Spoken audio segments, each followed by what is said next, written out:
Hi, Dr. Schneeberg. Welcome to Deep Into Sleep podcast. Hi, how are you? It's so nice to be here. Yeah, glad to have you back.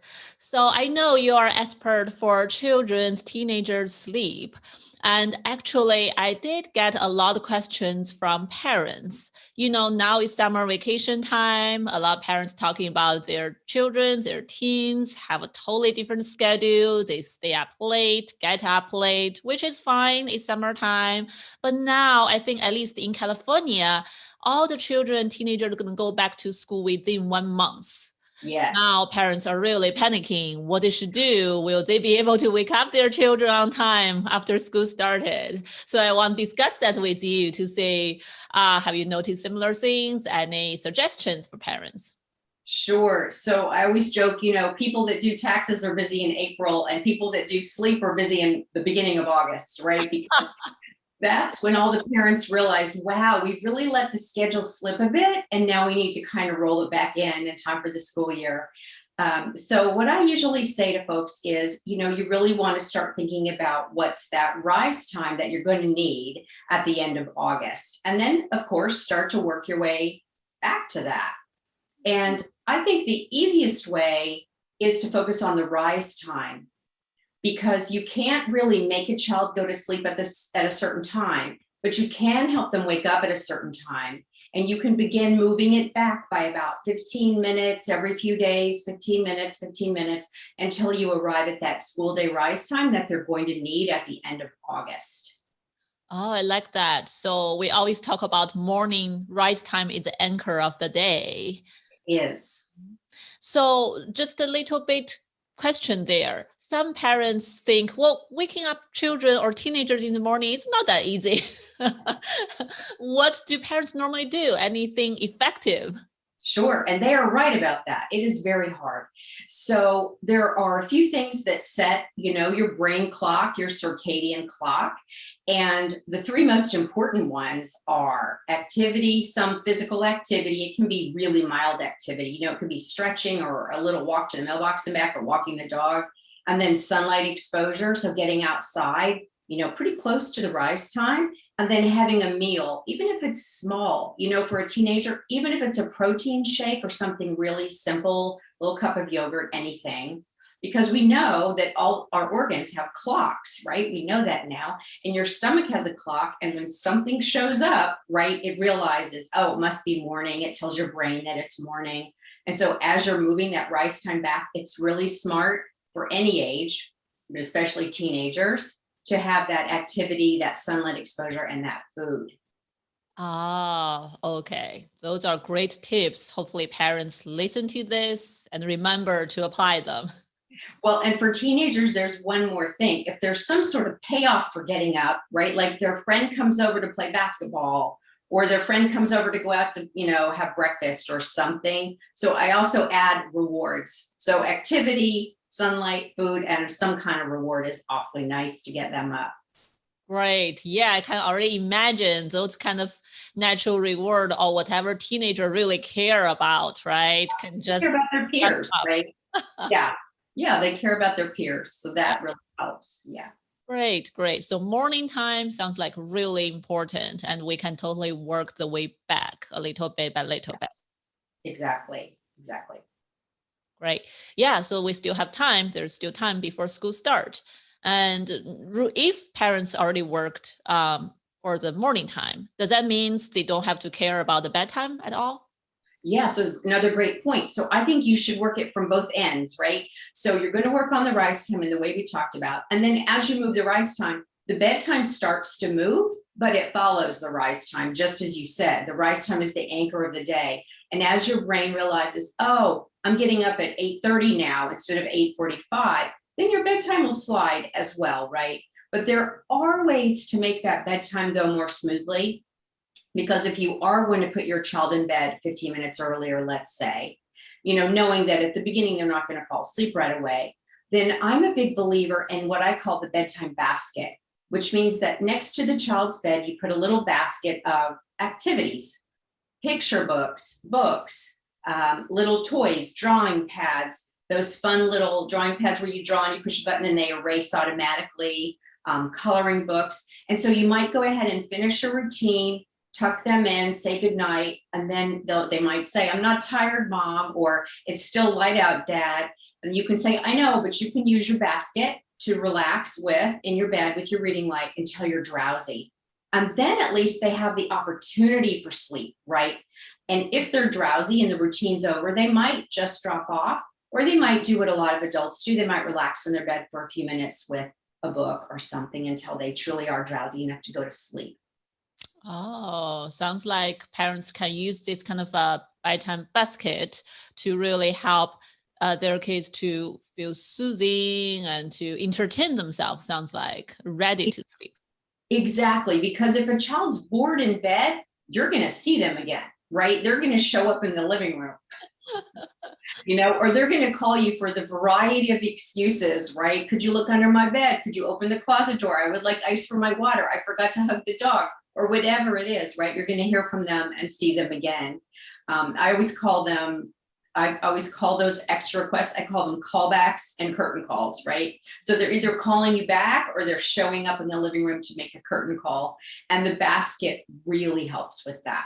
Wow. Yeah, totally. Totally. I have clients who are moms talk about their kids always have all kinds of reasons. Oh, Mom, my hand hurts. Can you kiss it a little bit? Oh, Mom, I want water a little bit. Can you give me another story? Sounds exactly So true. They're very, very creative. There's one other trick for that, and that's called the bedtime ticket idea, right? So you make 2 little tickets out of anything. They could be index cards, Post-it notes, they could be poker chips, they could be anything. And when the routine's over and you're tucking them in with their basket, you give them 2 little chips or 2 little tickets. And then when they call you back, and say, my left foot itches, you say, okay, I can help you with that, but that costs a ticket. Or I forgot to hug the dog, you can bring the dog in for a hug, but that costs a ticket. And after you spent your 2 tickets, you're out of tickets. And then you are meant to just use your basket until you're drowsy. So that's another really great way to set a little bit of gentle limits on those extra requests. Oh, cool. I really like it. So the basket can combine with the ticket. Yes. And that sounds like a structured way, right? So parents know what to do, what to follow, and kids have expectation. Yeah, they know, right? And if you preceded all of that with a bedtime chart, that shows the 5 things you do before you get into the bed. So snack, bath, teeth, bathroom, we read 2 books together. Then you land in the bed. Then you have your basket, you have your tickets. Kids know, oh, wow, this is what they always do. They never change it. They start at the same time. They finish with the same step. And you really do get into a really nice groove when you have a really smooth running plan like that. And your child is much more likely to go ahead and give it up and fall asleep. Oh, awesome. I feel like kids' brain possibly really like this kind of routine. They do. They do. They love to know what to expect, and when the party's over, so to speak, right? When the day's over. Yeah. Oh, cool. So will this basket and ticket method works for kids across all ages? Really preschool and up, right? Because a preschool child could play with a couple of toys or, little figures or something. They could look at a picture book with a really soft light, just a really soft reading light. They could draw a little bit. And then as you get older, you're probably going to be reading more likely. Then I have a lot of high school kids I work with who don't really like to read, but they love to draw. So that basket can be really customized for age and preferences and personalities. Wow. So it sounds like parents really need to be creative and know their kids well and decide what to put into the basket. Yes, and you've led me to one more point. It shouldn't be the most interesting basket ever, but it shouldn't be boring either. I say to parents that I work with, adults with insomnia, I'll say, don't read the bestseller and don't read the phone book. Read something in the middle that's just interesting enough that you're not bored, but you're likely to give it up to go to sleep if you're drowsy. I like that. Don't read the bestseller or the book. Right.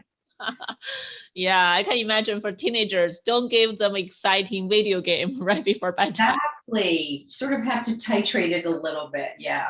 Yeah. Wow. So I'm wondering, have you noticed any challenges parents encounter when they're trying to incorporate these wonderful techniques? Yes. So one thing that I hear a lot is, what do I do if I have kids of two different ages, right? What do I do if the room is too light and bright? Those sorts of things. And those are all fixable. You just have to sort of tailor, again, the bedtime routine, tailor the basket, maybe try blackout curtains. One child maybe has a little bit earlier bedtime than the other one, so they're really almost settled before the next one comes. And then for teenagers, the challenge is always the screens, you know. So having kind of a family rule that those charge somewhere else for everybody, right? And then they can use those, you know, whatever their teenage preferences are, books, drawing pads, whatever it might be. Right. Talk about screens. I just remember a lot of Chinese parents actually ask me, their kids put up fight when they try to set the boundaries to take away the screen before bedtime. Yes. Then I'm wondering, is there any like suggestions, or is that common thing for parents? Yes. So I have one thing that I say to the parents, which is, remember that if you let your child go into their bedroom and into their bed with screens, you're letting a lot of possible things happen that are not great, like cyber bullies. Really, there's a lot of access from that screen to your child at night. So I encourage them to remember that. And then I think it's really hard for all of us, isn't it, to turn off the show and go to bed. It's better if the screens go off and then there's a really great snack that everybody sits around and has, and then you go into the routine. So you're sort of disconnecting from screens earlier in the routine and really before the routine, right? So earlier in the evening, then move into snack, maybe a game, routine, you know, finish up the bath, the teeth, the bathroom, the books, so that you're not taking the screen as the last thing. Ah, okay. Right. Yeah, that's great strategy. And then, so when we talk about going back to school, how to help children to transit, how long do parents normally have to experience this, work backwards? Should Yeah. they leave like 1 month, like start right now, or Yes. they can still wait for 1 to 2 weeks? A month is perfect. A Um, month is perfect. It really is, because it lets you go bit by bit, right? And you don't have to make this huge change, you know, a week or two before school starts. Sometimes as much as 2 hours, isn't it, right? They might be getting up at 9 and they might have to get up at 7 or even more, you know, getting up at 10, they'll have to get up at 6 a.m. So the longer you have to prepare, the easier on your body it is, really. mm. Do you recommend parents like talk to their kids about the rationales behind it, or just, okay, that's what I say, do it? Yeah, I love it if they talk to them and maybe they even map it out on the calendar together, right? Because kids love ownership. So you can get the, you know, old fashioned calendar pages right up to the school day, and you can say, oh, look, 1 week before you ought to be around here, 1 week before that you ought to be around here. And you can kind of get some ownership that way. You can get some ownership too by what should be in the basket, you know, all that. There's a lot of ways you can involve the kids in this, which improves, I think, their ability to go along with the plan. Wow, I love the way you encourage parents to empower the kids in this Definitely. process. Yeah. I think a lot adults and children think they cannot control sleep. It's something, just it happened naturally. I cannot control it at all. I cannot fall asleep. I cannot get up. But sounds like I like your approach, really help people understand there, you can do something about it. You can. Sleep is a skill, right? You can learn how to be a better sleeper for sure. And most good sleepers get up around the same time every morning, 7 days a week. So that's one more thing we haven't touched on yet, but they should really stick with this plan, 7 days a week if they possibly can. Wow, I know that's a challenge for most kids, especially teenagers. Weekend is kind of like sleep in time. It's very hard. There's a concept called school plus two. So that concept is, once you find your school day rise time, you wouldn't sleep in more than 2 more hours on the weekend once you're adjusted. right? So once you're adjusted to your new school day rise time, then in September, October, and so on, you would try not to sleep in more than 2 more hours on Saturday and Sunday. Wow, I like that. School plus 2. Then I think a lot of kids would argue, well, I'm losing sleep during the week, right? Then I need to catch up my sleep. Will Yeah. that really help kids to catch up their sleep if they sleep a lot during the weekends? It really doesn't help you catch up because your body does this amazing thing, right? If you're short of sleep one night, the very next night, your body adjusts the percentages of light sleep, deep sleep, and dream sleep. And it increases the percentages of the more important sleep, the dream sleep, and the deep sleep until you're completely caught up. So your body is caught up long before the weekend ever arrives, right? Your brain is amazing and it figures out what it should do to catch you up. So when you sleep in so much on the weekend, A, you don't need it. And B, you really confuse the brain clock about what is your rise time, right? So there's not a lot of benefit in that long sleep on the weekend. Ah, that's great to know. Hopefully, parents listen to this, and I know there's quite a lot of young people listen to this podcast, and hopefully, this can really ring a bell to everyone about how to adjust different day, how to be more consistent throughout the week. Yeah, I hope so too. Cool. Yeah. So near the end of our conversation, so I know you had a book which we talked about on the podcast a while ago. So do you want to mention your wonderful book? I don't know whether you have any new books coming out. Yeah, I'll grab the one I do have. It's right behind me. Hold on. Cool. Yes. So this is my book for parents of kids 3 to 10, right? Become your child's sleep coach. Is that facing the right way for you? Or Yeah, is it? that's Yeah, great. clear.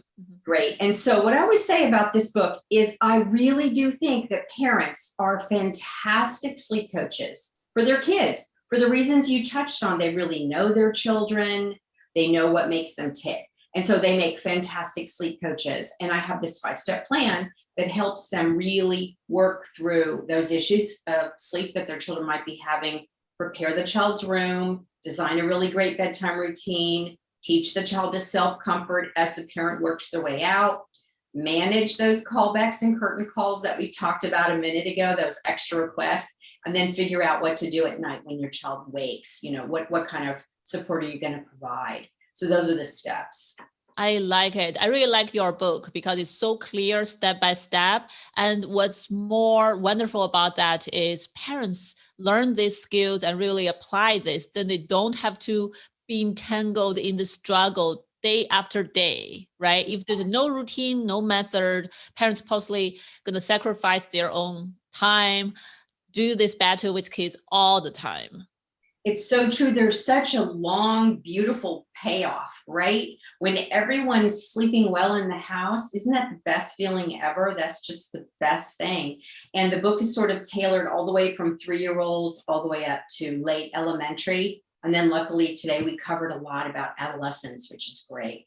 Yeah, that's wonderful. So I will put the link to the show notes for sure at deepintosleep.co. So at the end, Dr. Schneeberg, any last wisdom you want to share with all the parents who are listening, who are anxious about back to school time? So what I always remind parents to teach their kids is to really value sleep. It's just one of the most important parts of your health. It's really a foundation of health.